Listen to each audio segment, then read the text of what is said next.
Nana, partie 11, chapitre 11. Ce dimanche-là, par un ciel orageux des premières chaleurs de juin, on courait le Grand Prix de Paris au Bois de Boulogne. Le matin, le soleil s'était levé dans une poussière rousse. Mais, vers 11 heures, au moment où les voitures arrivaient à l'hippodrome de Longchamp, un vent du sud avait balayé les nuages. Des vapeurs grises s'en allaient en longues déchirures, des trouées d'un bleu intense s'élargissaient d'un bout à l'autre de l'horizon. Et, dans les coups de soleil qui tombaient entre deux nuées, tout flambait brusquement, la pelouse peu à peu emplie d'une cohue d'équipages, de cavaliers et de piétons, la piste encore vide, avec la guérite du juge, le poteau d'arrivée, les mâts des tableaux indicateurs, puis en face, au milieu de l'enceinte du pesage, les 5 tribunes symétriques, étageant leurs galeries de briques et de charpentes.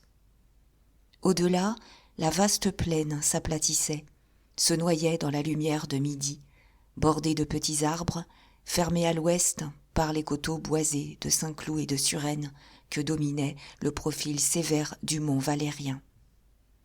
Nana, passionnée, comme si le Grand Prix allait décider de sa fortune, voulut se placer contre la barrière, à côté du poteau d'arrivée. Elle était venue de très bonne heure, une des premières, dans son landau garni d'argent, attelée à la daumon de 4 chevaux blancs magnifiques, un cadeau du comte Muffat. Quand elle avait paru à l'entrée de la pelouse, avec 2 postillons trottant sur les chevaux de gauche et 2 valets de pied immobiles derrière la voiture, une bousculade s'était produite parmi la foule, comme au passage d'une reine. Elle portait les couleurs de l'écurie Vendeuvre, bleu et blanc, dans une toilette extraordinaire. Le petit corsage et la tunique de soie bleue collant sur le corps, relevés derrière les reins en un pouf énorme, ce qui dessinait les cuisses d'une façon hardie par ces temps de jupe ballonnée. Puis, la robe de satin blanc, les manches de satin blanc, une écharpe de satin blanc en sautoir, le tout orné d'une guipure d'argent que le soleil allumait. Avec ça, crânement, pour ressembler davantage à un jockey, elle s'était posé une toque bleue à plumes blanches sur son chignon, dont les mèches jaunes lui coulaient au milieu du dos, pareilles à une énorme queue de poil roux. Midi sonnait. C'était plus de 3 heures à attendre pour la course du Grand Prix. Lorsque le landau se fut rangé contre la barrière, Nana se mit à l'aise, comme chez elle. Elle avait eu le caprice d'amener Bijou et Louiset. Le chien, couché dans ses jupes, tremblait de froid malgré la chaleur, tandis que l'enfant, attifé de rubans et de dentelles, avait une pauvre petite figure de cire, muette, pâlie par le grand air. Cependant, la jeune femme, sans s'inquiéter des voisins, causait très haut avec Georges et Philippe Hugon. Assis devant elle, sur l'autre banquette, parmi un tel tas de bouquets, des roses blanches et des myosotis bleus, qu'ils disparaissaient jusqu'aux épaules. « Alors, disait-elle, comme il m'assommait, je lui ai montré la porte. Et voilà 2 jours qu'il boude. » Elle parlait de Muffat. Seulement, elle n'avouait pas aux jeunes gens la vraie cause de cette première querelle. Un soir, il avait trouvé dans sa chambre un chapeau d'homme, une toquade bête, un passant ramené par ennui. « Vous ne savez pas comme il est drôle, continua-t-elle, s'amusant des détails qu'elle donnait. Au fond, c'est un cagot fini. Ainsi, il dit sa prière tous les soirs. Parfaitement, il croit que je ne m'aperçois de rien, parce que je me couche la première, ne voulant pas le gêner. Mais je le guigne de l'œil. Il bredouille. Il fait son signe de croix en se tournant pour m'enjamber et aller se mettre au fond. « Tiens, c'est malin, » murmura Philippe. « Avant et après, alors ?» Elle eut un beau rire. « Oui, c'est ça, avant et après.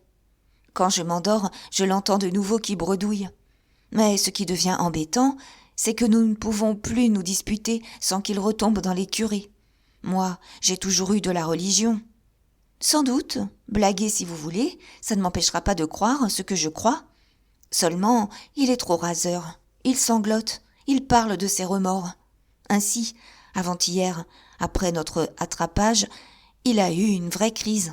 Je n'étais pas rassurée du tout. » Mais elle s'interrompit pour dire « Regardez donc, voilà les mignons qui arrivent.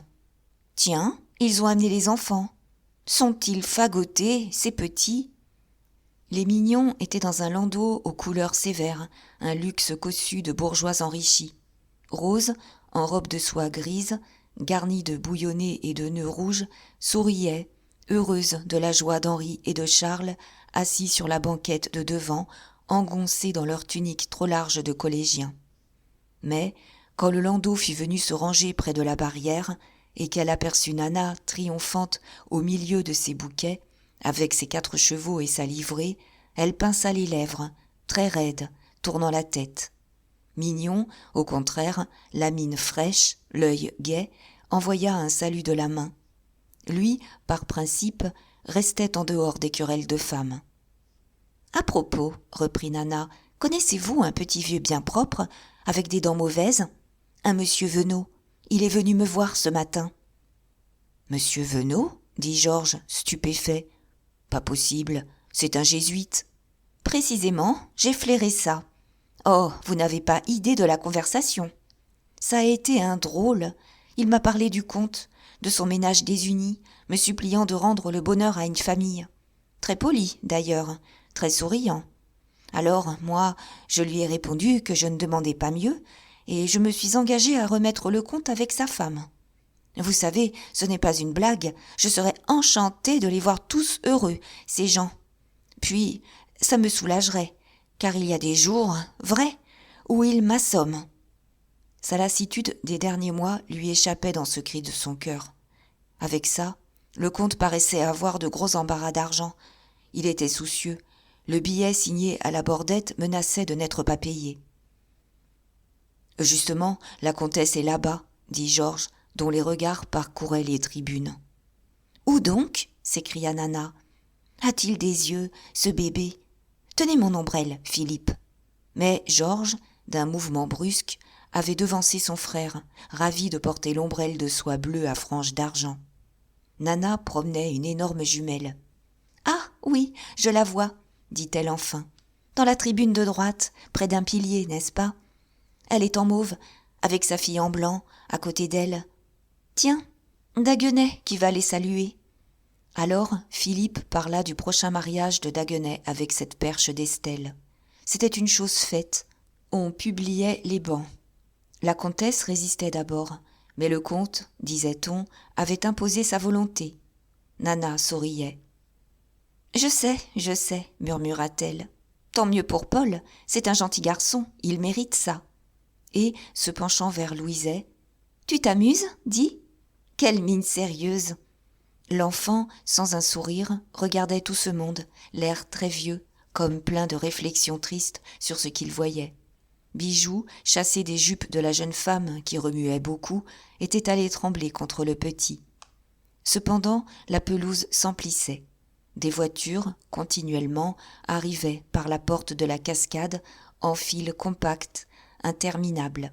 C'étaient de grands omnibus. La Pauline, partie du boulevard des Italiens, chargée de ses 50 voyageurs et qui allait se ranger à droite des tribunes. Puis des dog-carts, des Victoria, des landaux d'une correction superbe, mêlés à des fiacres lamentables que des rosses secouaient. Et des four-in-hand, poussant leurs 4 chevaux, et des mail coaches avec les maîtres en l'air sur les banquettes, laissant à l'intérieur les domestiques garder les paniers de champagne. Et encore des araignées dont les roues immenses jetaient un éblouissement d'acier, des tandems légers, fins comme des pièces d'horlogerie, qui filaient au milieu d'un bruit de grelots. Par moments, un cavalier passait, un flot de piétons courait, effarés, à travers les équipages. Sur l'herbe, tout d'un coup, le roulement lointain qui venait des allées du bois cessait dans un frôlement sourd. On n'entendait plus que le brouhaha de la foule croissante, des cris, des appels, des claquements de fouet, envolés dans le plein air. Et, lorsque le soleil, sous les coups de vent, reparaissait au bord d'un nuage, une traînée d'or courait, allumait les harnais et les panneaux vernis, incendiait les toilettes. Tandis que, dans cette poussière de clarté, les cochers, très haut sur leur siège, flambaient avec leurs grands fouets. Mais la Bordette descendait d'une calèche où Gaga, Clarisse et Blanche de Civry lui avaient réservé une place. Comme il se hâtait pour traverser la piste et entrer dans l'enceinte du pesage, Nana le fit appeler par Georges. Puis, quand il fut là, « À combien suis-je » demanda-t-elle en riant. Elle voulait parler de Nana, la pouliche. Cette Nana qui s'était laissée battre honteusement dans le prix de Diane, et qui même, en avril et en mai dernier, n'avait pas été placée en courant le prix des quarts et la grande poule des produits, gagnée par Lusignan, l'autre cheval de l'écurie Vendeuvre. Du coup, Lusignan était passé grand favori. Depuis la veille, on le prenait couramment à 2 contre 1.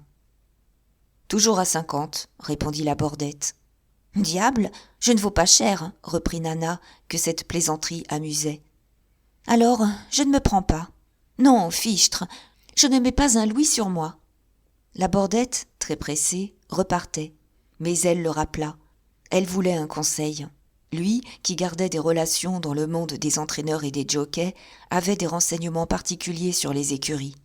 20 fois déjà ses pronostics s'étaient réalisés. Le roi des tipsters, comme on le nommait. « Voyons, quels chevaux dois-je prendre ?» répétait la jeune femme. « À combien est l'anglais ?»« Spirit, à 3. Valerio 2, à 3 également.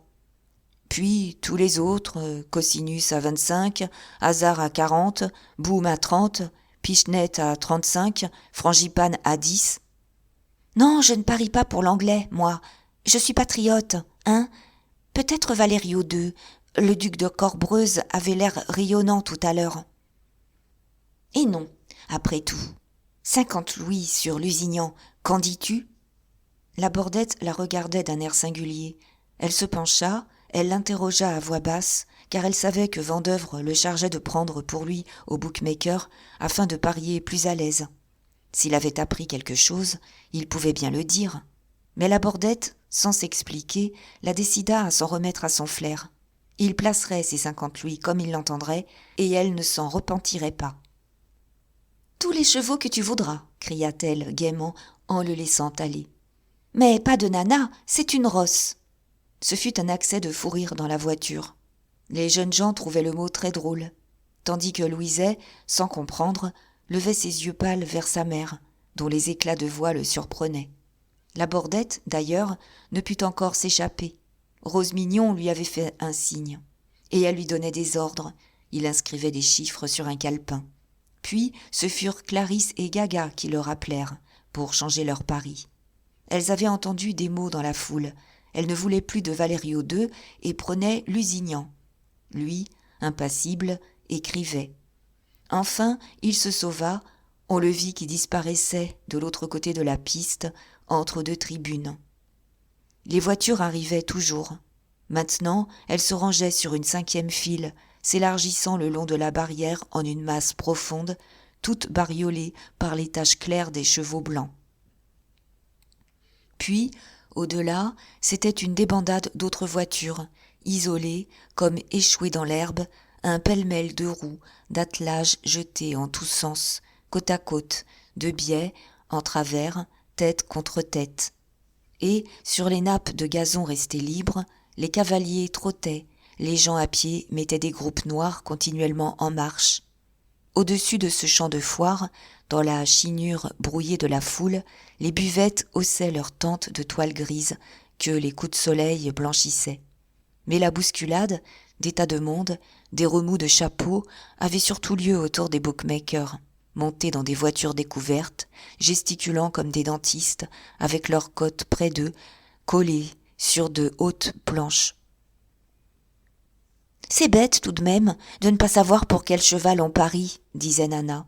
« Faut que je risque quelques louis moi-même. » Elle s'était mise debout pour choisir un bookmaker qui eût une bonne figure. Cependant, elle oublia son désir en apercevant toute une foule de sa connaissance. Outre les mignons, outre Gaga, Clarisse et Blanche, il y avait là, à droite, à gauche, en arrière, au milieu de la masse des voitures qui maintenant emprisonnaient son landau, Tatan Néné en compagnie de Maria Blond dans une Victoria, Caroline Equet, avec sa mère et 2 messieurs dans une calèche, Louise Violaine, toute seule, conduisant elle-même un petit panier enrubanné aux couleurs de l'écurie Méchin, orange et vert. Léa de Horn, sur une banquette haute de mail coach, où une bande de jeunes gens faisait un vacarme. Plus loin, dans un 8 ressorts d'une tenue aristocratique, Lucy Stewart, en robe de soie noire très simple, prenait des airs de distinction à côté d'un grand jeune homme qui portait l'uniforme des aspirants de marine. Mais ce qui stupéfia Nana, ce fut de voir arriver Simone dans un tandem que Steiner conduisait, avec un laquais derrière, immobile, les bras croisés. Elle était éblouissante, tout en satin blanc, rayé de jaune, couverte de diamants depuis la ceinture jusqu'au chapeau, tandis que le banquier, allongeant un fouet immense, lançait les 2 chevaux attelés en flèche. Le premier, un petit alezan doré, au trot de souris, le second, un grand bai brun, un stepper, qui trottait les jambes hautes. « Bigre, dit Nana, ce voleur de Steiner vient donc une fois encore de nettoyer la bourse ? Hein ? Simone a-t-elle un chic ? C'est trop, on va l'empoigner. » Pourtant, elle échangea un salut, de loin. Elle agitait la main, elle souriait, se tournait, n'oubliait personne pour se faire voir de tous. Et elle continuait de causer. « Mais c'est son fils que Lucie traîne avec elle. Il est gentil, en uniforme. Voilà donc pourquoi elle prend son air. Vous savez qu'elle a peur de lui et qu'elle se fait passer pour une actrice ? Pauvre jeune homme, tout de même. Il ne semble pas se douter. » « Bah, murmura Philippe en riant, quand elle voudra, elle lui trouvera une héritière en province. » Nana se taisait. Elle venait d'apercevoir, au plus épais des équipages, la Tricon. Arrivée dans un fiacre, d'où elle ne voyait rien, la Tricon était tranquillement montée sur le siège du cocher. Et là-haut, redressant sa grande taille, avec sa figure noble aux longues anglaises, elle dominait la foule. Elle semblait régner sur son peuple de femmes. Toutes lui souriaient, discrètement. Elle, supérieure, affectait de ne pas les connaître. Elle n'était pas là pour travailler, elle suivait les courses par plaisir, joueuse enragée, ayant la passion des chevaux. « Tiens, cet idiot de la Falloise, dit Georges tout à coup. » Ce fut un étonnement. Nana ne reconnaissait plus son La Falloise. Depuis qu'il avait hérité, il était devenu d'un chic extraordinaire. Le col brisé, vêtu d'une étoffe de couleur tendre qui collait à ses maigres épaules, coiffé de petits bandeaux, il affectait un dandinement de lassitude, une voix molle, avec des mots d'argot, des phrases qu'il ne se donnait pas la peine de finir. « Mais il est très bien, » déclara Nana, séduite. Gaga et Clarisse avaient appelé la Falloise, se jetant à sa tête, tâchant de le reprendre. Il les quitta tout de suite, avec un déhanchement de blague et de dédain. Nana l'éblouit, il accourut, se tint sur le marchepied de la voiture, et, comme elle le plaisantait au sujet de Gaga, il murmura « Ah non, fini, la vieille garde, faut plus me la faire. Et puis, vous savez, c'est vous, maintenant, ma Juliette. » Il avait mis la main sur son cœur. Nana riait beaucoup de cette déclaration si brusque en plein air. Mais elle reprit. « Dites donc, ce n'est pas tout ça. Vous me faites oublier que je veux parier. Georges, tu vois ce bookmaker, là-bas, le gros rouge avec des cheveux crépus. Il a une tête de sale canaille qui me plaît. Tu vas aller lui prendre que peut-on bien lui prendre ? » « Moi, pas patriote, oh, non, bégayait la Falloise. Moi, tout sur l'anglais.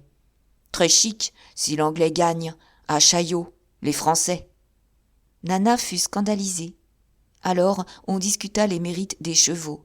La Falloise, pour affecter d'être très au courant, les traitait tous de Ross. Frangipane, au baron Verdier, était par The Truth et Lénore. Un grand bai qui aurait eu des chances si on ne l'avait pas fourbu à l'entraînement. Quant à Valerio II, de l'écurie Corbreuse, il n'était pas prêt. Il avait eu des tranchées en avril. Oh, on cachait ça, mais lui en était sûr, parole d'honneur. Et il finit par conseiller Hasard, un cheval de l'écurie Méchin, le plus défectueux de tous, dont personne ne voulait. Fichtre, hasard, une forme superbe et une action. Voilà une bête qui allait surprendre son monde. « Non, dit Nana, je vais mettre 10 louis sur Lusignan et 5 sur Boum. » Du coup, la Faloise éclata. « Mais, ma chère, infecte, Boum. Prenez pas ça. Gasque lui-même lâche son cheval. Et votre Lusignan, jamais. Des blagues. Par lambe et princesse, songez donc. Jamais par lambe et princesse. Tous trop courts de jambes. » Il s'étranglait. Philippe fit remarquer que, pourtant, Lusignan avait gagné le prix des quarts et la grande poule des produits. Mais l'autre repartit. Qu'est-ce que ça prouvait ? Rien du tout. Au contraire, il fallait se défier. Et, d'ailleurs, c'était Gresham qui montait Lusignan. Alors, qu'on lui fichât la paix. Gresham avait la guigne, jamais il n'arrivait. Et d'un bout à l'autre de la pelouse, la discussion qui s'élevait dans le landau de Nana semblait s'élargir. Des voix glapissantes montaient, la passion du jeu soufflait, allumant les visages, détraquant les gestes. Tandis que les bookmakers, perchés sur leurs voitures, criaient des cotes, inscrivaient des chiffres, furieusement. Il n'y avait là que le fretin des parieurs, les forts paris se faisaient dans l'enceinte du pesage. Et c'était une âpreté des petites bourses, risquant 100 sous, toutes les convoitises étalées pour un gain possible de quelques louis. En somme, la grande bataille se livrait entre Spirit et Lusignan. Des Anglais, reconnaissables, se promenaient parmi les groupes, comme chez eux, la face enflammée, triomphant déjà. Brahma, un cheval de Lord Reading, avait gagné le Grand Prix l'année précédente. Défaite dont les cœurs saignaient encore. Cette année, ce serait un désastre si la France était battue de nouveau. Aussi, toutes ces dames se passionnaient-elles par orgueil national. L'écurie Vendeuvre devenait le rempart de notre honneur. On poussait Lusignan, on le défendait, on l'acclamait. Gaga, Blanche, Caroline et les autres pariaient pour Lusignan. Lucy Stewart s'abstenait à cause de son fils. Mais le bruit courait que Rose Mignon avait donné commission à Labordette pour 200 louis. Seule, la Tricon, assise près de son cocher, attendait la dernière minute. Très froide au milieu des querelles, dominant le tapage croissant où les noms des chevaux revenaient, dans des phrases vives de Parisiens mêlées aux exclamations gutturales des Anglais, elle écoutait, elle prenait des notes d'un air de majesté. « Et Nana ?» dit Georges. « Personne n'en demande ?» Personne n'en demandait, en effet. On n'en parlait même pas.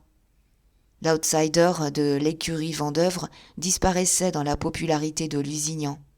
Mais la Faloise leva les bras en l'air, disant « J'ai une inspiration. Je mets 1 louis sur Nana. »« Bravo, je mets 2 louis, dit Georges. « Moi, 3 louis, ajouta Philippe. Et ils montèrent, ils firent leur cours, plaisamment, lançant des chiffres, comme s'ils s'étaient disputé Nana aux enchères. La Faloise parlait de la couvrir d'or. D'ailleurs, tout le monde devait mettre, on allait racoler des parieurs.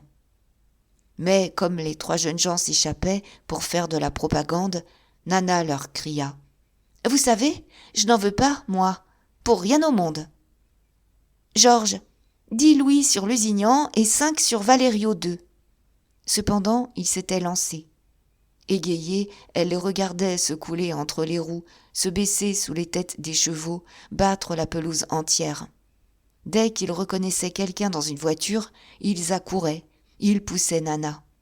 Et c'étaient de grands éclats de rire qui passaient sur la foule, lorsque parfois ils se retournaient, triomphants, indiquant des nombres avec le doigt, tandis que la jeune femme, debout, agitait son ombrelle. Pourtant, il faisait d'assez pauvres besognes. Quelques hommes se laissaient convaincre. Par exemple, Steiner, que la vue de Nana remuait, risqua 3 louis. Mais les femmes refusaient, absolument. Merci, pour perdre à coup sûr. Puis, ce n'était pas pressé de travailler au succès d'une sale fille qui les écrasait toutes, avec ses 4 chevaux blancs, ses postillons, son air d'avaler le monde. Gaga et Clarisse, très pincées, demandèrent à la Faloise s'il se fichait d'elle. Quand Georges, hardiment, se présenta devant le landau des Mignons, Rose, outrée, tourna la tête sans répondre. Il fallait être une jolie ordure pour laisser donner son nom à un cheval. Au contraire, Mignon suivit le jeune homme, l'air amusé, disant que les femmes portaient toujours bonheur. « Eh bien ?» demanda Nana quand les jeunes gens revinrent, après une longue visite au bookmaker. « Vous êtes à 40, dit la Faloise. « Comment, à 40 ?» cria-t-elle, stupéfaite. « J'étais à 50. Que se passe-t-il ?» La bordette, justement, avait reparu. On fermait la piste. Une volée de cloches annonçait la première course. Et, dans le brouhaha d'attention, elle le questionna sur cette hausse brusque de la cote. Mais il répondit évasivement. Sans doute des demandes s'étaient produites. Elle dut se contenter de cette explication. D'ailleurs, la bordette, l'air préoccupé, lui annonça que Vendeuvre allait venir, s'il pouvait s'échapper. La course s'achevait, comme inaperçue dans l'attente du Grand Prix, lorsqu'un nuage creva sur l'hippodrome. Depuis un instant, le soleil avait disparu, un jour livide assombrissait la foule. Le vent se leva, ce fut un brusque déluge, des gouttes énormes, des paquets d'eau qui tombaient. Il y eut une minute de confusion, des cris, des plaisanteries, des jurements, au milieu du sauve-qui-peut des piétons galopant et se réfugiant sous les tentes des buvettes.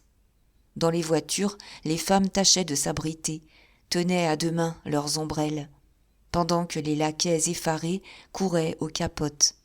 Mais l'averse cessait déjà, le soleil resplendissait dans la poussière de pluie qui volait encore. Une déchirure bleue s'ouvrait derrière la nuée, emportée au-dessus du bois. Et c'était comme une gaieté du ciel, soulevant les rires des femmes rassurées. Tandis que la nappe d'or, dans l'ébrouement des chevaux, dans la débandade et l'agitation de cette foule trempée qui se secouait, allumait la pelouse toute ruisselante de gouttes de cristal. « Ah, ce pauvre Louiset !» dit Nana. « Es-tu beaucoup mouillé, mon chéri ?» Le petit, sans parler, se laissa essuyer les mains. La jeune femme avait pris son mouchoir. Elle tamponna ensuite Bijou, qui tremblait plus fort. Ce ne serait rien, quelques taches sur le satin blanc de sa toilette. Mais elle s'en fichait. Les bouquets, rafraîchis, avaient un éclat de neige, et elle en respirait un, heureuse, mouillant ses lèvres comme dans de la rosée. Cependant, ce coup de pluie avait brusquement empli les tribunes. Nana regardait avec sa jumelle. À cette distance, on distinguait seulement une masse compacte et brouillée, entassée sur les gradins, un fond sombre que les taches pâles des figures éclairaient.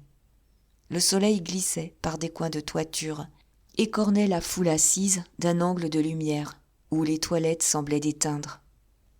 Mais Nana s'amusait surtout des dames que l'averse avait chassées des rangées de chaises alignées sur le sable au pied des tribunes. Comme l'entrée de l'enceinte du pesage était absolument interdite aux filles, Nana faisait des remarques pleines d'aigreur sur toutes ces femmes comme il faut, qu'elle trouvait fagotées avec de drôles de têtes. Une rumeur courut. L'impératrice entrait dans la petite tribune centrale, un pavillon en forme de chalet, dont le large balcon était garni de fauteuils rouges. « Mais c'est lui, dit Georges. Je ne le croyais pas de service cette semaine. » La figure raide et solennelle du comte Muffat avait paru derrière l'impératrice. Alors, les jeunes gens plaisantèrent, regrettant que Satin ne fût pas là pour aller lui taper sur le ventre. Mais Nana rencontra au bout de sa jumelle la tête du prince d'Écosse, dans la tribune impériale. « Tiens, Charles !» cria-t-elle. Elle le trouvait engraissé. En 18 mois, il s'était élargi. Et elle donna des détails. Oh, un gaillard bâti solidement. Autour d'elle, dans les voitures de ces dames, on chuchotait que le comte l'avait lâché. C'était toute une histoire. Les Tuileries se scandalisaient de la conduite du chambellan depuis qu'il s'affichait. Alors, pour garder sa situation, il venait de rompre. La Faloise, carrément, rapporta cette histoire à la jeune femme, souffrant de nouveau en l'appelant sa Juliette. Mais elle eut un beau rire. Elle dit « C'est imbécile, vous ne le connaissez pas. Je n'ai qu'à faire psst pour qu'il lâche tout. » Depuis un instant, elle examinait la comtesse Sabine et Estelle. Daguenet était encore près de ces dames. Fauchery, qui arrivait, dérangeait le monde pour les saluer, et lui aussi restait là, l'air souriant. Alors elle continua, en montrant les tribunes d'un geste dédaigneux. « Puis, vous savez, ces gens ne m'épatent plus, moi. Je les connais trop. Faut voir ça au déballage. Plus de respect. Fini le respect. Saleté en bas, saleté en haut. C'est toujours saleté et compagnie. Voilà pourquoi je ne veux pas qu'on m'embête. » Et son geste s'élargissait, montrant des palefreniers qui amenaient les chevaux sur la piste, jusqu'à la souveraine causant avec Charles, un prince, mais un salaud de même. « Bravo, Nana! Très chic, Nana !» cria la Faloise, enthousiasmée. Des coups de cloche se perdaient dans le vent, les courses continuaient. On venait de courir le prix d'Ispahan que Berlingot, un cheval de l'écurie Méchin, avait gagné. Nana rappela Labordette pour demander des nouvelles de ses 100 louis. Il se mit à rire. Il refusa de lui faire connaître ses chevaux afin de ne pas déranger la chance, disait-il. Son argent était bien placé. Elle verrait tout à l'heure. Et comme elle lui avouait ses paris, 10 louis sur Lusignan et 5 sur Valerio II, il haussa les épaules, ayant l'air de dire que les femmes faisaient quand même des bêtises. Cela l'étonna, elle ne comprenait plus. À ce moment, la pelouse s'animait davantage. Des lunchs s'organisaient en plein air, en attendant le Grand Prix. On mangeait, on buvait plus encore, un peu partout, sur l'herbe, sur les banquettes élevées des four-in-hand et des mail coaches, dans les Victoria, les coupés, les landaux. C'était un étalage de viande froide, une débandade de paniers de champagne qui sortaient des caissons aux mains des valets de pied. Les bouchons partaient avec de faibles détonations, emportés par le vent. Des plaisanteries se répondaient, des bruits de verre qui se brisaient mettaient des notes fêlées dans cette gaieté nerveuse. Gaga et Clarisse faisaient avec Blanche un repas sérieux, mangeant des sandwichs sur une couverture étalée dont elle couvrait leurs genoux. Louise Violaine, descendue de son panier, avait rejoint Caroline Héquet. Et, à leurs pieds, dans le gazon, des messieurs installaient une buvette, où venaient boire Tatan, Maria, Simone et les autres. Tandis que, près de là, en l'air, on vidait des bouteilles sur le mail coach de Léa de Horn, toute une bande se grisant dans le soleil, avec des bravades et des poses au-dessus de la foule. Mais bientôt, on se pressa surtout devant le landau de Dana. Debout, elle s'était mise à verser des verres de champagne aux hommes qui la saluaient. L'un des valets de pied, François, passait les bouteilles, pendant que la Faloise, tâchant d'attraper une voix canaille, lançait un boniment. « Approchez, messieurs, c'est pour eux rien. Tout le monde en aura. » « Taisez-vous, mon cher, » finit par dire Nana. « Nous avons l'air de saltimbanques. » Elle le trouvait bien drôle. Elle s'amusait beaucoup. Un instant, elle eut l'idée d'envoyer par Georges un verre de champagne à Rose Mignon, qui affectait de ne pas boire. Henri et Charles s'ennuyaient à crever. Ils auraient voulu du champagne, les petits. Mais Georges but le verre, craignant une dispute. Alors, Nana se souvint de Louiset, qu'elle oubliait derrière elle. Peut-être avait-il soif ? Et elle le força à prendre quelques gouttes de vin, ce qui le fit horriblement tousser. « Approchez, approchez, messieurs, » répétait la Faloise. « Ce n'est pas 2 sous, ce n'est pas 1 sou. Nous le donnons. » Mais Nana l'interrompit par une exclamation. « Hé, Bordenave, là-bas, appelez-le, oh, je vous en prie, courez !» C'était Bordenave, en effet, se promenant les mains derrière le dos, avec un chapeau que le soleil rougissait, et une redingote graisseuse blanchie aux coutures. Un Bordenave décati par la faillite, mais quand même furieux, étalant sa misère parmi le beau monde, avec la carrure d'un homme toujours prêt à violer la fortune. « Bigre, quel chic !» dit-il, lorsque Nana lui tendit la main en bonne fille. Puis, après avoir vidé un verre de champagne, il eut ce mot de profond regret. « Ah, si j'étais femme ! Mais, nom de Dieu, ça ne fait rien. Veux-tu rentrer au théâtre ? J'ai une idée, je loue la Gaîté. Nous claquons Paris à nous deux, hein ? Tu me dois bien ça. » Et il resta, grognant, heureux pourtant de la revoir, car, disait-il, cette sacrée Nana lui mettait du baume dans le cœur, rien qu'à vivre devant lui. C'était sa fille, son vrai sang. Le cercle grandissait. Maintenant, la Faloise versait, Philippe et Georges racolaient des amis.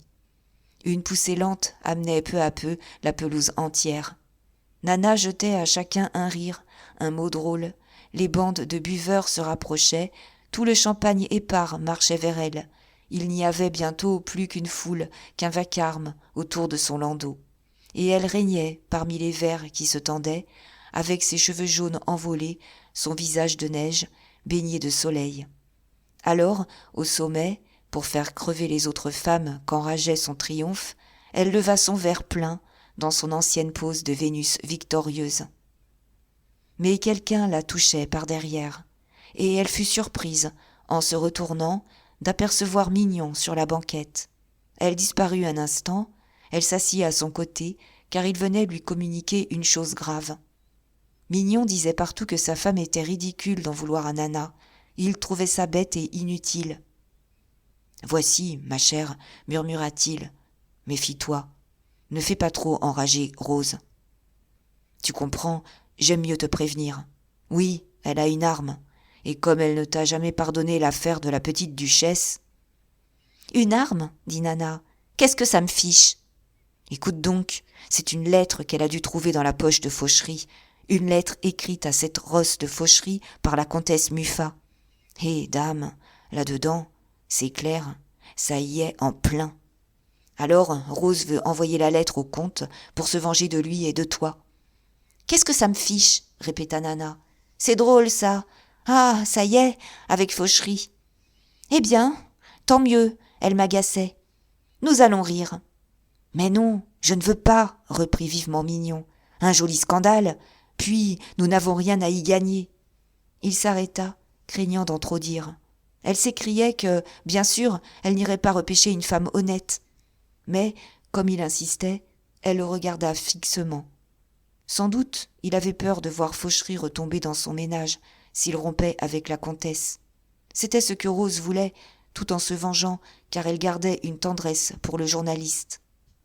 Et Nana devint rêveuse. Elle songeait à la visite de M. Venot. Un plan poussait en elle, tandis que Mignon tâchait de la convaincre. « Mettons que Rose envoie la lettre, n'est-ce pas ? Il y a un esclandre. Tu es mêlé là-dedans, on dit que tu es la cause de tout. D'abord, le comte se sépare de sa femme. »« Pourquoi ça ?» dit-elle. « Au contraire. » À son tour, elle s'interrompit. Elle n'avait pas besoin de penser tout haut. Enfin, elle eut l'air d'entrer dans les vues de Mignon pour se débarrasser de lui. Et, comme il lui conseillait une soumission auprès de Rose, par exemple une petite visite sur le champ de course, devant tous, elle répondit qu'elle verrait, qu'elle réfléchirait. Un tumulte la fit se relever. Sur la piste, des chevaux arrivaient, dans un coup de vent. C'était le prix de la ville de Paris que gagnait Cornemuse. Maintenant, le Grand Prix allait être couru. La fièvre augmentait, une anxiété fouettait la foule, piétinant, ondulant, dans un besoin de hâter les minutes. Et, à cette heure dernière, une surprise effarait les parieurs. La hausse continue de la cote de Nana, l'outsider de l'écurie Vendeuvre. Des messieurs revenaient à chaque instant avec une cote nouvelle. Nana était à 30, Nana était à 25, puis à 20, puis à 15. Personne ne comprenait. Une pouliche battue sur tous les hippodromes, une pouliche dont le matin, pas un parieur ne voulait à 50. Que signifiait ce brusque affolement ? Les uns se moquaient, en parlant d'un joli nettoyage pour les nigauds qui donnaient dans cette farce. D'autres, sérieux, inquiets, flairaient là-dessous quelque chose de louche. Il y avait un coup, peut-être.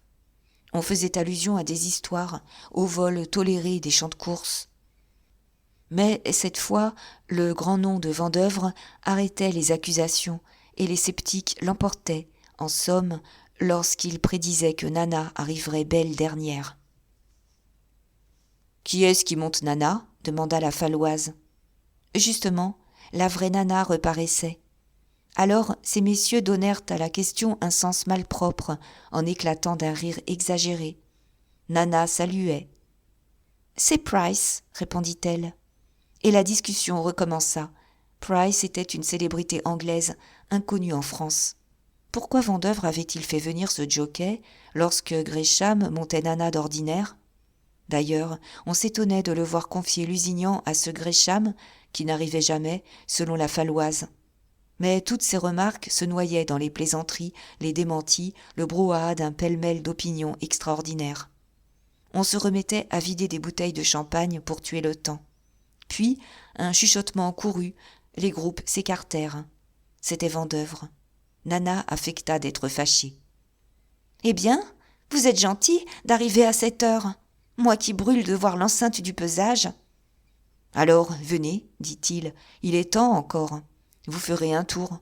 J'ai justement sur moi une entrée pour dame. » Et il l'emmena à son bras, heureuse des regards jaloux dont Lucie, Caroline et les autres la suivaient.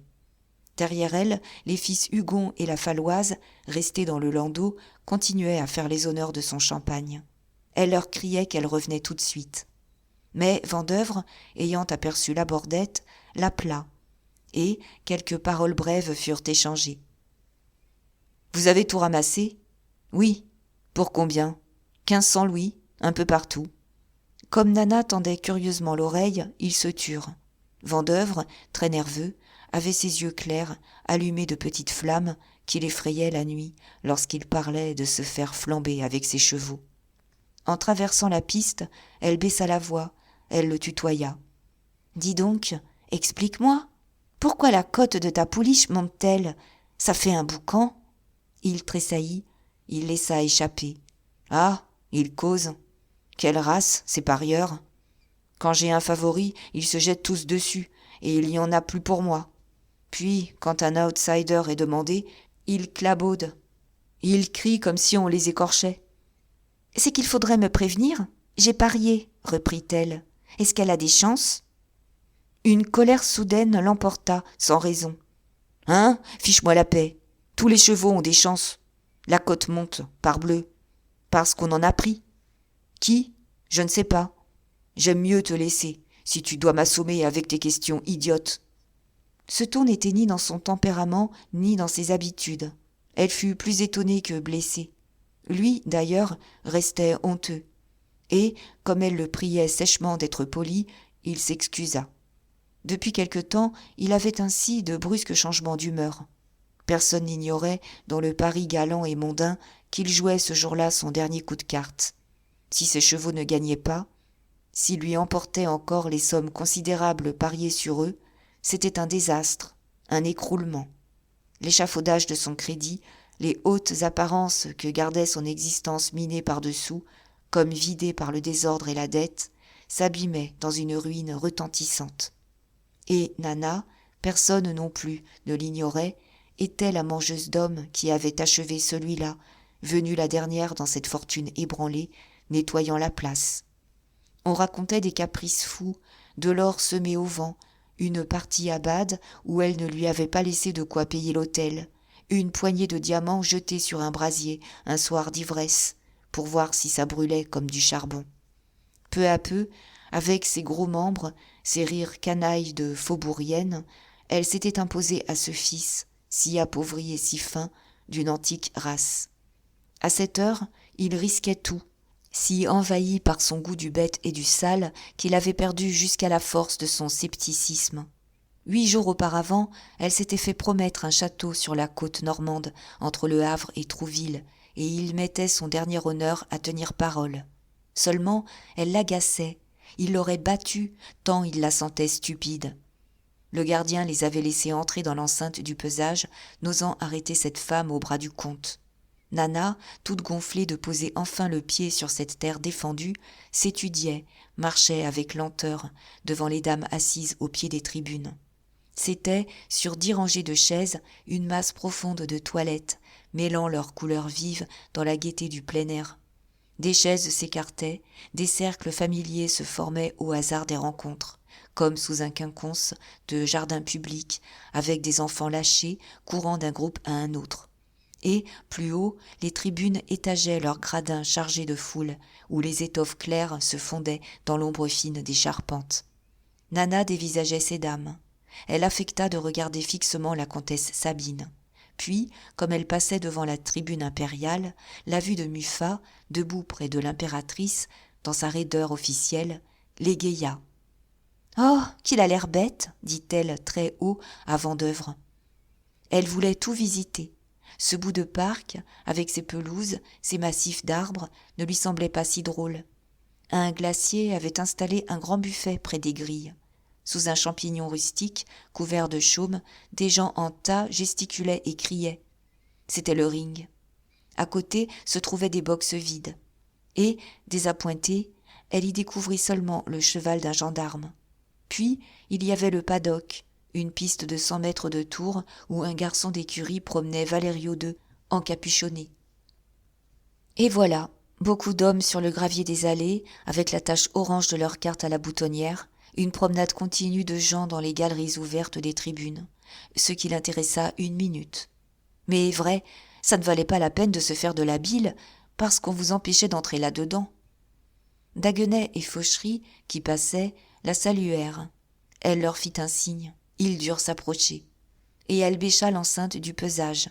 Puis, s'interrompant, « Tiens, le marquis de Choir, comme il vieillit, s'abîme-t-il, ce vieux-là? Il est donc toujours enragé ?» Alors, Daguenet raconta le dernier coup du vieux, une histoire de l'avant-veille que personne ne savait encore. Après avoir tourné des mois, il venait d'acheter à Gaga sa fille Amélie, 30 000 francs, disait-on. « Eh bien, c'est du propre, cria Nana, révoltée. Ayez donc des filles. Mais j'y songe, ça doit être Lily qui est là-bas, sur la pelouse, dans un coupé, avec une dame. Aussi, je reconnaissais cette figure. Le vieux l'aura sortie. » Vendeuvre n'écoutait pas, impatient, désireux de se débarrasser d'elle. Mais Fauchery ayant dit, en s'en allant, que, si elle n'avait pas vu les bookmakers, elle n'avait rien vu, le comte dut la conduire, malgré une répugnance visible. Et, du coup, elle fut contente. Ça, en effet, c'était curieux. Une rotonde s'ouvrait, entre les pelouses bordées de jeunes marronniers. Et là, formant un vaste cercle, abrité sous les feuilles d'un vert tendre, une ligne serrée de bookmakers attendait les parieurs, comme dans une foire. Pour dominer la foule, ils se haussaient sur des bancs de bois. Ils affichaient leurs cotes près d'eux, contre les arbres. Tandis que, l'œil au guet, ils inscrivaient des paris sur un geste, sur un clignement de paupières, si rapidement que des curieux, béants, les regardaient sans comprendre. C'était une confusion, des chiffres criés, des tumultes accueillant les changements de cotes inattendus. Et, par moments, redoublant le tapage, des avertisseurs débouchaient en courant, s'arrêtaient à l'entrée de la rotonde, jetaient violemment un cri, un départ, une arrivée, qui soulevait de longues rumeurs dans cette fièvre du jeu battant au soleil. « Sont-ils drôles ?» murmura Nana, très amusée. « Ils ont des figures à l'envers. Tiens, ce grand-là, je ne voudrais pas le rencontrer toute seule au fond d'un bois. » Mais Vendeuvre lui montra un bookmaker, un commis de nouveautés qui avait gagné 3 millions en 2 ans. La taille grêle, délicat et blond, il était entouré d'un respect. On lui parlait en souriant, des gens stationnaient pour le voir. Enfin, il quittait la rotonde lorsque Vendeuvre adressa un léger signe de tête à un autre bookmaker qui se permit alors de l'appeler. C'était un de ces anciens cochers, énorme, les épaules d'un bœuf, la face haute en couleur. Maintenant qu'il tentait la fortune aux courses, avec des fonds d'origine louche, le comte tâchait de le pousser, le chargeant de ses paris secrets, le traitant toujours en domestique dont on ne se cache pas. Malgré cette protection, cet homme avait perdu coup sur coup des sommes très lourdes, et lui aussi jouait ce jour-là sa carte suprême, les yeux pleins de sang, crevant d'apoplexie. « Eh bien, maréchal, demanda tout bas Vendeuvre, pour combien en avez-vous donné ? » « Pour 5 000 louis, monsieur le comte, répondit le bookmaker en baissant également la voix. Hein, c'est joli. Je vous avouerai que j'ai baissé la cote. Je l'ai mise à 3. Vendeuvre eut l'air très contrarié. Non, non, je ne veux pas. Remettez-la à 2 tout de suite. Je ne vous dirai plus rien, maréchal. Oh, maintenant, qu'est-ce que ça peut faire à monsieur le comte ? Reprit l'autre avec un sourire humble de complice. Il me fallait bien attirer le monde pour donner vos 2000 louis. Alors Vendeuvre le fit taire. Mais, comme il s'éloignait, Maréchal, pris d'un souvenir, regretta de ne pas l'avoir questionné sur la hausse de sa pouliche. Il était propre, si la pouliche avait des chances, lui qui venait de la donner pour 200 louis à 50. Nana, qui ne comprenait rien aux paroles chuchotées par le comte, n'osa pourtant demander de nouvelles explications. Il paraissait plus nerveux. Il la confia brusquement à la bordette qu'ils trouvèrent devant la salle du pesage. « Vous la ramènerez, dit-il. Moi, j'ai affaire. Au revoir. » Et il entra dans la salle, une pièce étroite, basse de plafond, encombrée d'une grande balance. C'était comme une salle de bagages dans une station de banlieue. Nana eut encore là une grosse déception. Elle qui se figurait quelque chose de très vaste, une machine monumentale pour peser les chevaux. Comment ? On ne pesait que les jockeys ? Alors, ça ne valait pas la peine de faire tant d'embarras avec leur pesage. Dans la balance, un jockey, l'air idiot, ses harnais sur les genoux, attendait qu'un gros homme en redingote eût vérifié son poids, tandis qu'un garçon d'écurie, à la porte, tenait le cheval, cosinus, autour duquel la foule s'attroupait, silencieuse, absorbée. On allait fermer la piste, la bordette pressait Nana, mais il revint sur ses pas pour lui montrer un petit homme causant avec Vendeuvre à l'écart. « Tiens, voilà Price, » dit-il. « Oh oui, celui qui me monte, » murmura-t-elle en riant, et elle le trouva joliment laid. Tous les jockeys lui avaient l'air crétins. Sans doute, disait-elle, parce qu'on les empêchait de grandir. Celui-là, un homme de 40 ans, paraissait un vieil enfant desséché, avec une longue figure maigre, creusée de plis, dure et morte. Le corps était si noueux, si réduit, que la casaque bleue, aux manches blanches, semblait jetée sur du bois. « Non, tu sais, reprit-elle en s'en allant, il ne ferait pas mon bonheur. » Une cohue emplissait encore la piste, dont l'herbe, mouillée et piétinée, était devenue noire. Devant les 2 tableaux indicateurs, très hauts sur leurs colonnes de fonte, la foule se pressait, levant la tête, accueillant d'un brouhaha chaque numéro de cheval qu'un fil électrique, relié à la salle du pesage, faisait apparaître. Des messieurs pointaient sur des programmes. Pichenette, retirée par son propriétaire, causait une rumeur. D'ailleurs, Nana ne fit que traverser au bras de la bordette. La cloche, pendue au mât de l'oriflamme, sonnait avec persistance pour qu'on évacuât la piste. « Ah, mes enfants, dit-elle en remontant dans son landau, une blague, leur enceinte du pesage. » On l'acclamait, on battait des mains autour d'elle. « Bravo, Nana, Nana nous est rendue !» Qu'ils étaient bêtes, est-ce qu'ils la prenaient pour une lâcheuse ? Elle revenait au bon moment. Attention, ça commençait. Et le champagne en était oublié, on cessa de boire. Mais Nana restait surprise de trouver Gaga dans sa voiture avec Bijou et Louiset sur les genoux. Gaga s'était décidée pour se rapprocher de la Falloise tout en racontant qu'elle avait voulu embrasser bébé. Elle adorait les enfants. « À propos, et Lily ?» demanda Nana. « C'est bien elle qui est là-bas, dans le coupé de ce vieux ? On vient de m'apprendre quelque chose de propre. » Gaga avait pris une figure éplorée. « Ma chère, j'en suis malade, dit-elle avec douleur. Hier, j'ai dû garder le lit tant j'avais pleuré, et aujourd'hui, je ne croyais pas pouvoir venir. Hein ? Tu sais quelle était mon opinion ? Je ne voulais pas. Je l'avais fait élever dans un couvent pour un bon mariage. Et des conseils sévères et une surveillance continuelle. Eh bien, ma chère, c'est elle qui a voulu. Oh, une scène, des larmes, des mots désagréables, au point même que je lui ai allongé une calotte. Elle s'ennuyait trop, elle voulait y passer. Alors, quand elle s'est mise à dire « C'est pas toi, après tout, qui as le droit de m'en empêcher », je lui ai dit « Tu es une misérable, tu nous déshonores, va-t'en !» Et ça s'est fait, j'ai consenti à arranger ça. Mais voilà mon dernier espoir fichu, moi qui avais rêvé à des choses si bien. Le bruit d'une querelle les fit se lever.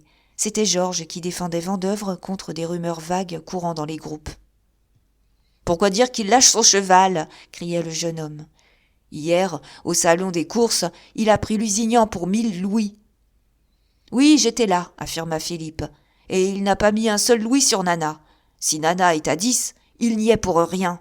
C'est ridicule de prêter aux gens tant de calculs. Où serait son intérêt ?» La bordette écoutait d'un air tranquille, et, haussant les épaules, « Laissez donc, il faut bien qu'on parle. Le comte vient encore de parier 500 louis au moins sur Lusignan, et s'il a demandé une centaine de louis de Nana, c'est parce qu'un propriétaire doit toujours avoir l'air de croire à ses chevaux. »« Eh zut, qu'est-ce que ça nous fiche ?» clama la Falloise en agitant les bras. C'est Spirit qui va gagner. Enfoncez la France. Bravo l'Angleterre. Un long frémissement secouait la foule pendant qu'une nouvelle volée de la cloche annonçait l'arrivée des chevaux dans la piste. Alors, Nana, pour bien voir, monta debout sur une banquette de son landau, foulant aux pieds les bouquets, les myosotis et les roses. D'un regard circulaire, elle embrassait l'horizon immense. À cette heure dernière de fièvre, c'était d'abord la piste vide, fermée de ses barrières grises, où s'alignaient des sergents de ville de 2 ans de poteaux. Et la bande d'herbe, boueuse devant elle, s'en allait reverdie, tournait au loin en un tapis de velours tendre. Puis, au centre, en baissant les yeux, elle voyait la pelouse, toute grouillante d'une foule haussée sur les pieds, accrochée aux voitures, soulevée et heurtée dans un coup de passion, avec les chevaux qui hennissaient, les toiles des tentes qui claquaient, les cavaliers qui lançaient leurs bêtes, parmi les piétons courant s'accouder aux barrières. Tandis que, de l'autre côté, quand elle se tournait vers les tribunes, les figures se rapetissaient, les masses profondes de têtes n'étaient plus qu'un bariolage emplissant les allées, les gradins, les terrasses, où un entassement de profils noirs se détachait dans le ciel. Et au-delà encore, autour de l'hippodrome, elle dominait la plaine.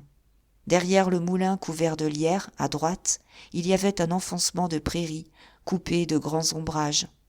En face, jusqu'à la Seine, coulant au bas du coteau, se croisaient des avenues de parcs où attendaient des files immobiles d'équipages.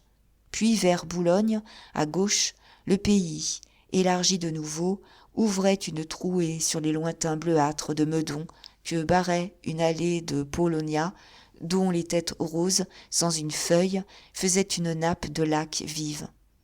Du monde arrivait toujours, une traînée de fourmilières venait de là-bas, par le mince ruban d'un chemin à travers les terres, pendant que, très loin, du côté de Paris, le public qui ne payait pas, un troupeau campant dans les futaies, mettait une ligne mouvante de points sombres au ras du bois, sous les arbres.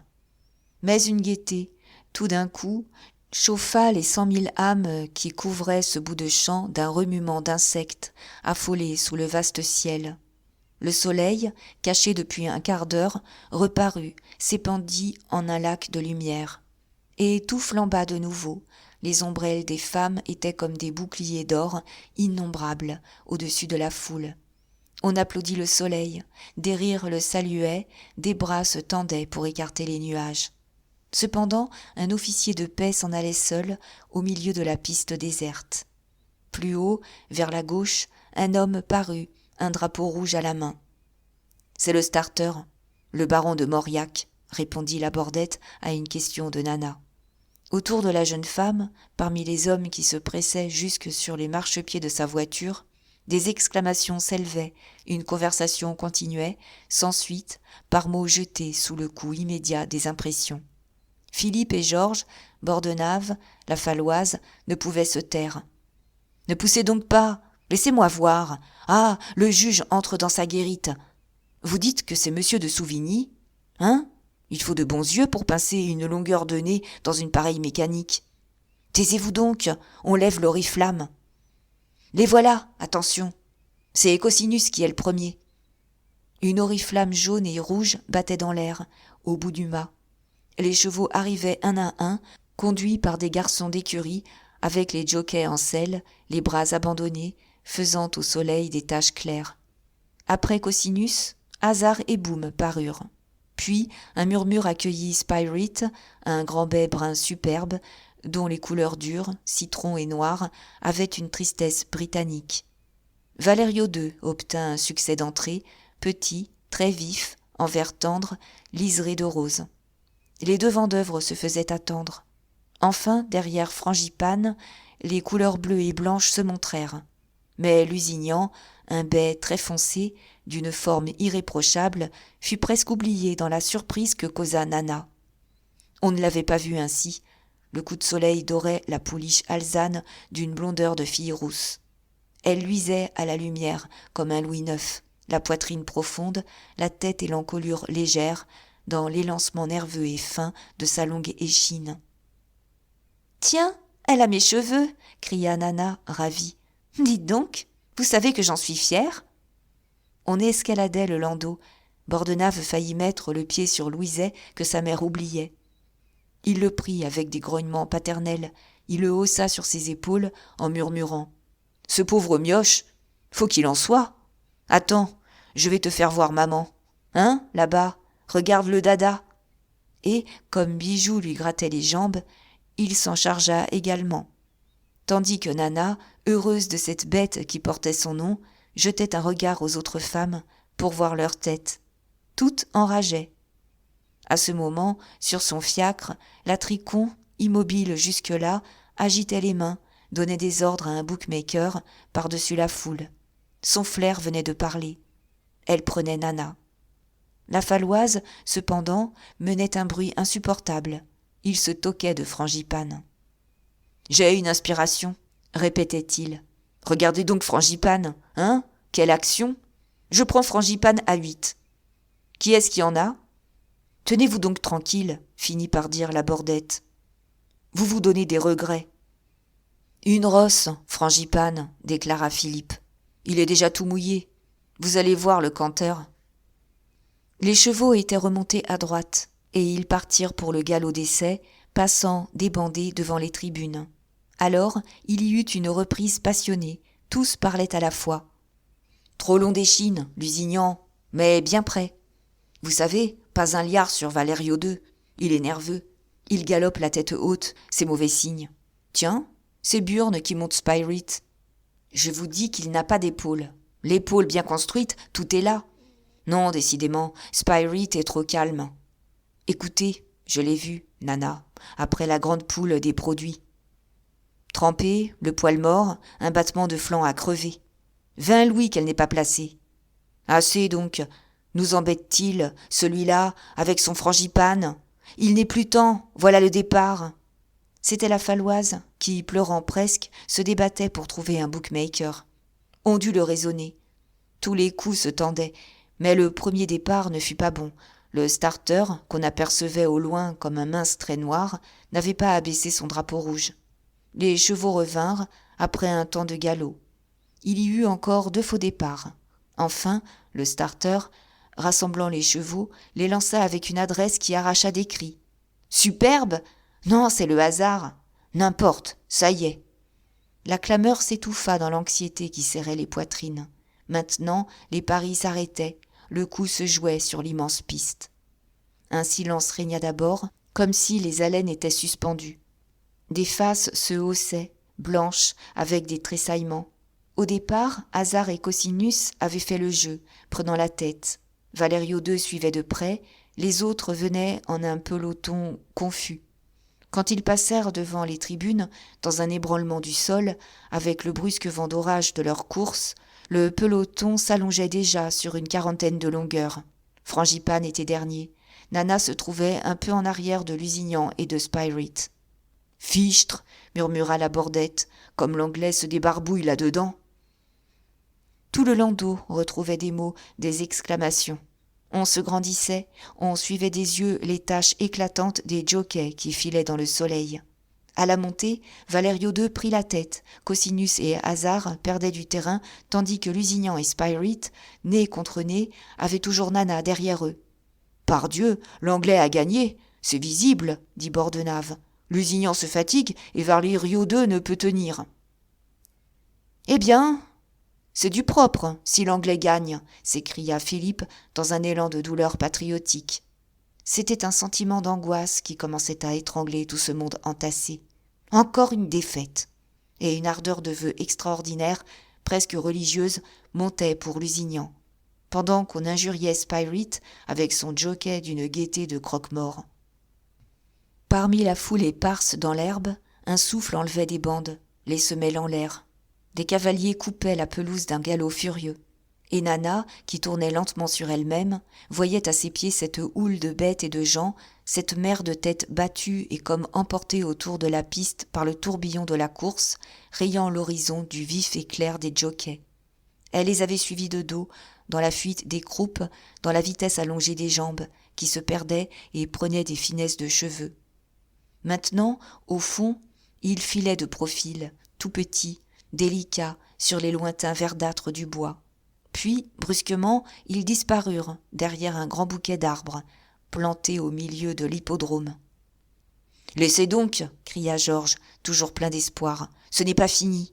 L'Anglais est touché. » Mais la Faloise, repris de son dédain national, devenait scandaleux en acclamant Spyrite. « Bravo, c'était bien fait.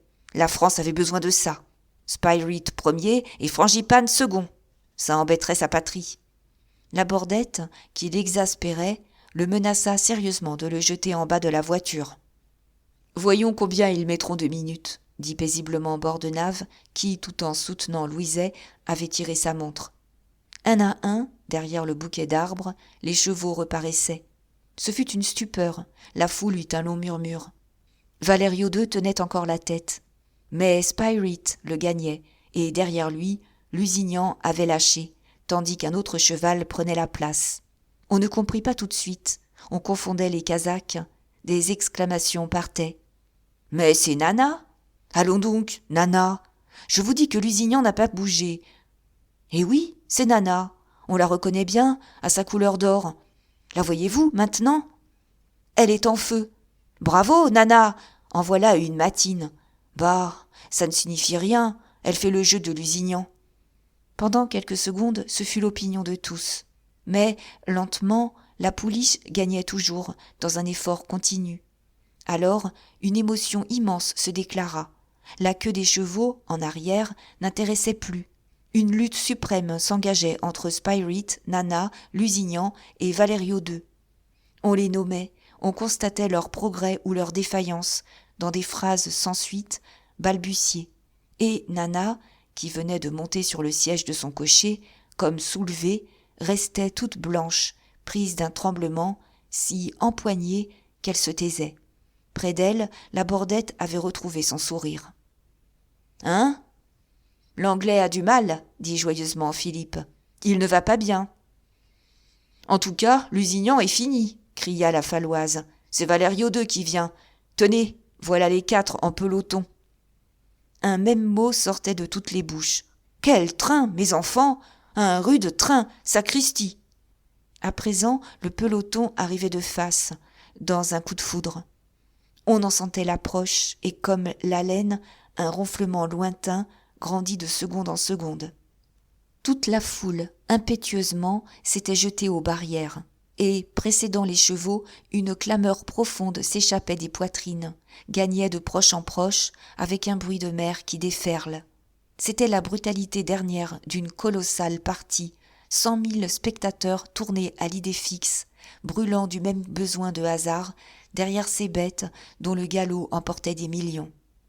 On se poussait, on s'écrasait, les poings fermés, la bouche ouverte, chacun pour soi, chacun fouettant son cheval de la voix et du geste. Et le cri de tout ce peuple, un cri de fauve reparu sous les redingotes, roulait de plus en plus distinct. « Les voilà ! Les voilà ! Les voilà !» Mais Nana gagnait encore du terrain. Maintenant, Valerio II était distancé. Elle tenait la tête avec Spyrite, à 2 ou 3 encolures. Le roulement de tonnerre avait grandi. Ils arrivaient. Une tempête de jurons les accueillait dans le landau. « Donc, Lusignan, grand lâche, sale rosse !»« Très chic, l'anglais. »« Encore, mon vieux. »« Et ce Valerio, c'est dégoûtant. Ah, la charogne. Fichu, mais dit Louis. Il n'y a que Nana. Bravo, Nana. Bravo, bougresse !» Et, sur le siège, Nana, sans le savoir, avait pris un balancement des cuisses et des reins, comme si elle-même eût couru. Elle donnait des coups de ventre, il lui semblait que ça aidait la pouliche. À chaque coup, elle lâchait un soupir de fatigue, elle disait d'une voix pénible et basse « Va donc, va donc, va donc !» On vit alors une chose superbe. Price, debout sur les étriers, la cravache haute, fouaillait Nana d'un bras de fer. Ce vieil enfant desséché, cette longue figure, dure et morte, jetait des flammes. Et, dans un élan de furieuse audace, de volonté triomphante, il donnait de son cœur à la pouliche. Il la soutenait, il la portait, trempée d'écume, les yeux sanglants. Tout le train passa avec son roulement de foudre, coupant les respirations, balayant l'air, tandis que le juge, très froid, l'œil à la mire, attendait. Puis une immense acclamation retentit. D'un effort suprême, Price venait de jeter Nana au poteau, battant Spirit d'une longueur de tête. Ce fut comme la clameur montante d'une marée. « Nana! Nana! Nana !» Le cri roulait, grandissait avec une violence de tempête, emplissant peu à peu l'horizon, des profondeurs du bois au mont Valérien, des prairies de Longchamp à la plaine de Boulogne. Sur la pelouse, un enthousiasme fou s'était déclaré. « Vive Nana! Vive la France! À bas l'Angleterre !» Les femmes brandissaient leurs ombrelles. Des hommes sautaient, tournaient en vociférant. D'autres, avec des rires nerveux, lançaient des chapeaux. Et, de l'autre côté de la piste, l'enceinte du pesage répondait. Une agitation remuait les tribunes, sans qu'on vît distinctement autre chose qu'un tremblement de l'air, comme la flamme invisible d'un brasier, au-dessus de ce tas vivant de petites figures détraquées, les bras tordus, avec les points noirs des yeux et de la bouche ouverte. Cela ne cessait plus, s'enflait, recommençait au fond des allées lointaines, parmi le peuple campant sous les arbres, pour s'épandre et s'élargir dans l'émotion de la tribune impériale, où l'impératrice avait applaudi. « Nana! Nana! Nana !» Le cri montait dans la gloire du soleil, dont la pluie d'or battait le vertige de la foule. Alors, Nana, debout sur le siège de son landau, grandit, crut que c'était elle qu'on acclamait. Elle était restée un instant immobile, dans la stupeur de son triomphe, regardant la piste envahie par un flot si épais qu'on ne voyait plus l'herbe, couverte d'une mer de chapeaux noirs. Puis, quand tout ce monde se fut rangé, ménageant une haie jusqu'à la sortie, saluant de nouveau Nana, qui s'en allait avec Price, cassé sur l'encolure, éteint et comme vide, elle se tapa les cuisses violemment, oubliant tout, triomphant en phrases crues. « Ah, nom de Dieu, c'est moi, pourtant! Ah, nom de Dieu, quelle veine !» Et, ne sachant comment traduire la joie qui la bouleversait, elle empoigna et baisa Louiset qu'elle venait de trouver en l'air sur l'épaule de Bordenave. « 3 minutes et 14 secondes, dit celui-ci, en remettant sa montre dans la poche. Nana écoutait toujours son nom, dont la plaine entière lui renvoyait l'écho. C'était son peuple qui l'applaudissait, tandis que, droite dans le soleil, elle dominait, avec ses cheveux d'astre et sa robe blanche et bleue, couleur du ciel. La Bordette, en s'échappant, venait de lui annoncer un gain de 2000 louis, car il avait placé ses 50 louis sur Nana à 40. Mais cet argent la touchait moins que cette victoire inattendue dont l'éclat la faisait reine de Paris. Ces dames perdaient toutes.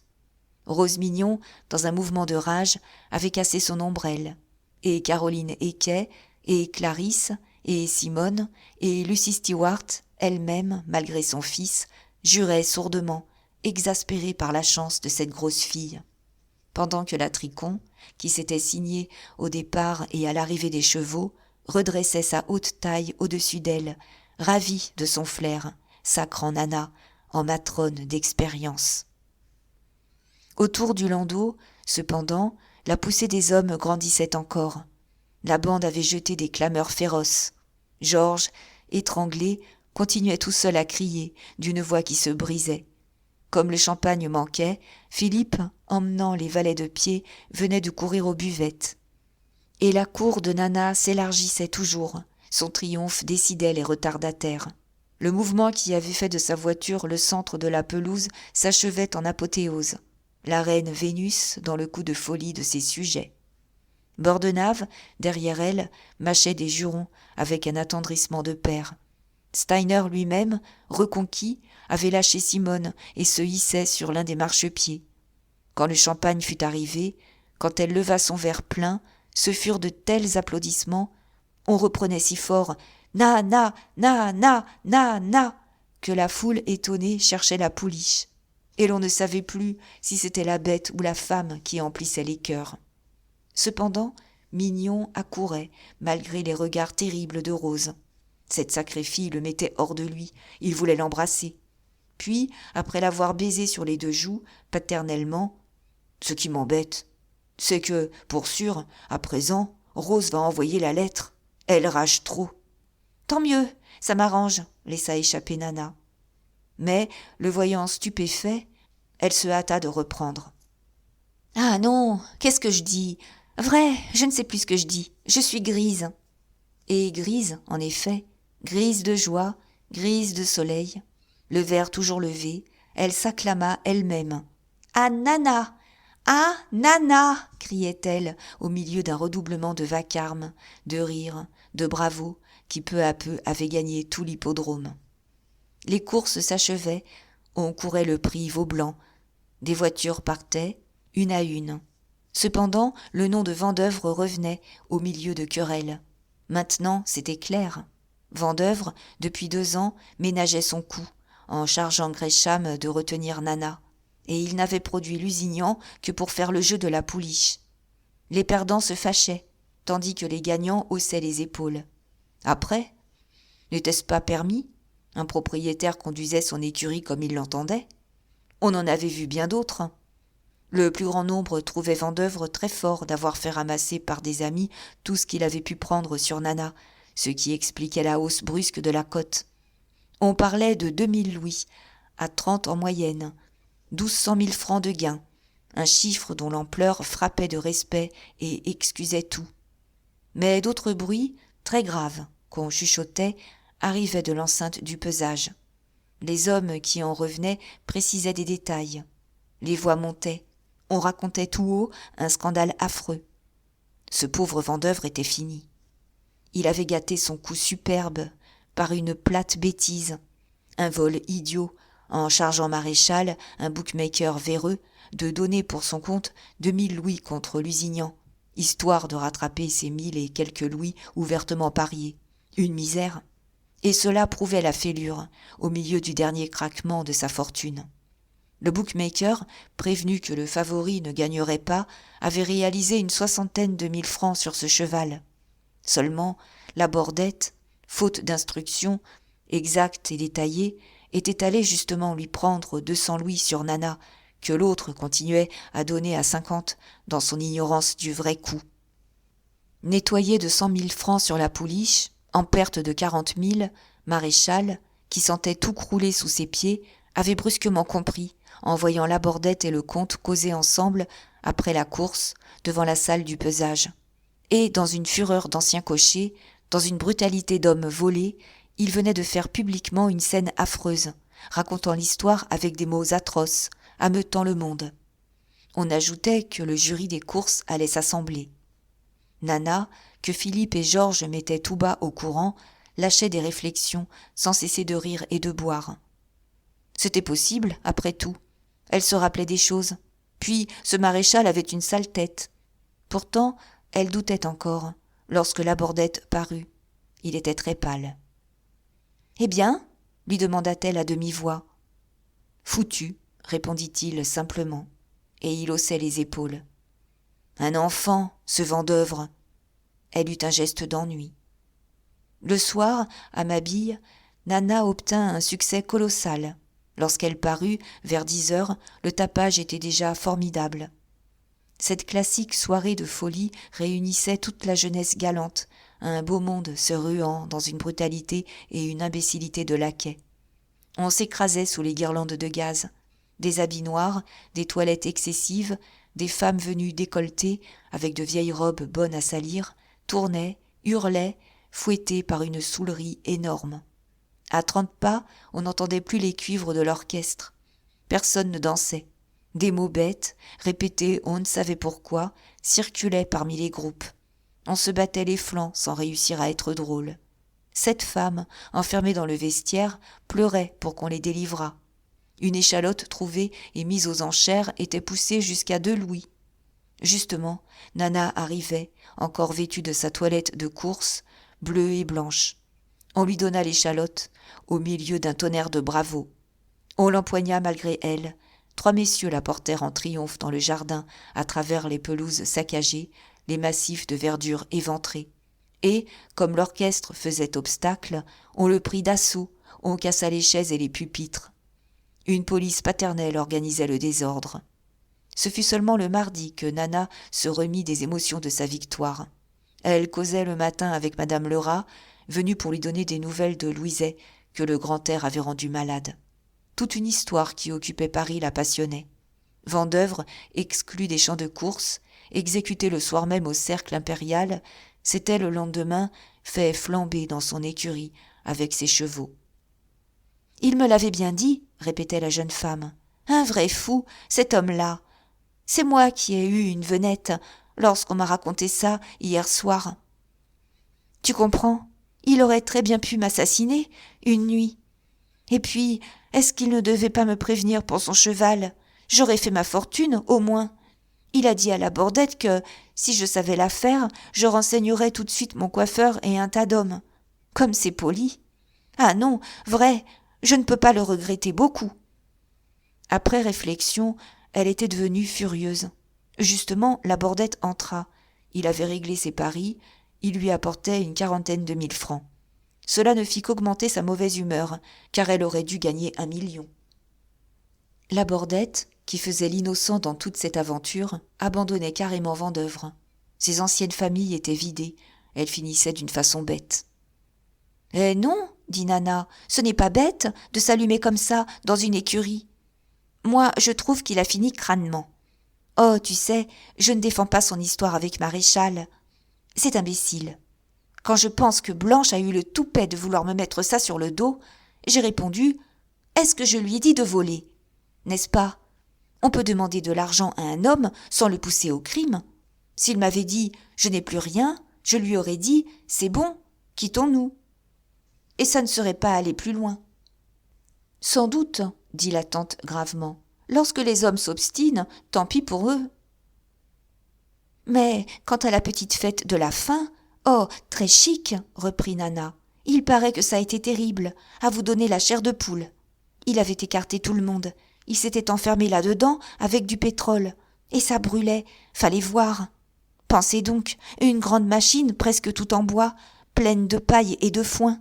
Les flammes montaient comme des tours. Le plus beau, c'étaient les chevaux qui ne voulaient pas rôtir. On les entendait qui ruaient, qui se jetaient dans les portes, qui poussaient de vrais cris de personnes. Oui, des gens en ont gardé la petite mort sur la peau. La Bordette laissa échapper un léger souffle d'incrédulité. Lui ne croyait pas à la mort de Vendeuvre. Quelqu'un jurait l'avoir vu se sauver par une fenêtre. Il avait allumé son écurie dans un détraquement de cervelle. Seulement, dès que ça s'était mis à chauffer trop fort, ça devait l'avoir dégrisé. Un homme si bête avec les femmes, si vidé, ne pouvait pas mourir avec cette crânerie. Nana l'écoutait, désillusionnée, et elle ne trouva que cette phrase. « Oh, le malheureux ! C'était si beau !